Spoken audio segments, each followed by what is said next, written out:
Проширивме и пробивме 14,5 километри улици и булевари.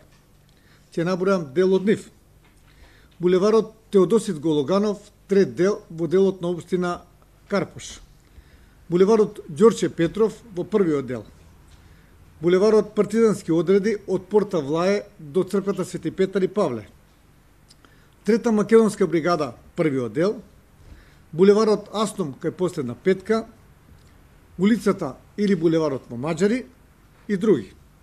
Исто така изградивме 3 кружни текови. Тоа е на 16-та македонска бригада.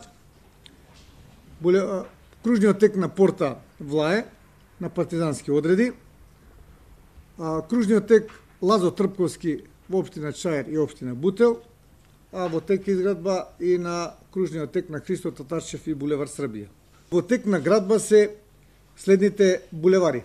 Христијан Тодоровски Карпош во делот на Бутел. Исто така Христијан Тодоровски Карпош во делот на Чаир, значи од Веро према седиштето на оптината. Трета македонска бригада, булеварот Трета македонска бригада во вториот дел. Булеварот Србија, значи од цементарница према Христо Татарчев. Булеварот Борис Трајковски од Стаклара па до Пинтија, кој што е исто така во завршна фаза. Во јавниот автобуски превоз направивме голем напредок со тоа што воведовме електронска картичка за плаќање во јавниот превоз.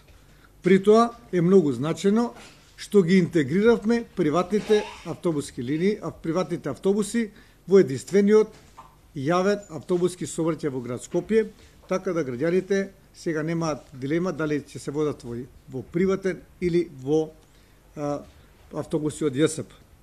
Набавивме електромобили, електрични полначи, електрични скутери, електрични велосипеди, а исто така изградивме 51 километар велосипедски патеки. Значи веќе навлегуваме во областа за намалувањето на загадувањето во градот Скопје.